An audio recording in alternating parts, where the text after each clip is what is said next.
బీచ్లో దొరికిన సీసా లోపల 100 ఏళ్ల నాటి లేఖ. మొదటి ప్రపంచ యుద్ధ కాలంలో ఇద్దరు సైనికులు తమ భావాలను వ్యక్తపరుస్తూ ఓ సీసాలో భద్రపరిచిన లేఖ 100 ఏళ్ల తర్వాత ఆస్ట్రేలియాలో వెలుగు చూసింది. ఎస్పరాన్స్ పట్టణ సమీపంలోని వార్టన్ బీచ్లో కొన్ని రోజుల క్రితం బ్రౌన్ అనే మహిళ కుటుంబం చెత్తను తొలగిస్తుండగా ఆ సీసా వారి కంటపడింది.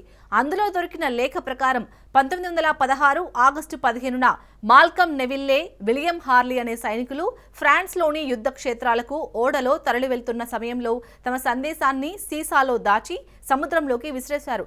ప్రయాణం సజావుగా సాగుతుందని, ఆహారం నచ్చిందని నెవిల్లే లేఖలో పేర్కొన్నాడు. ఈ సీసా దొరికిన వారు తన లేఖను విల్కవాట్లోని తన తల్లికి పంపాలని అభ్యర్థించారు. ఆ లేఖలోని అక్షరాలు ఇప్పటికీ చెదిరిపోలేదు. ఎంతో శ్రమ కోర్చి నెవిల్లే హార్లీ మనవరాలను కనుగొని లేఖ విషయాన్ని వారికి తెలియజేశా.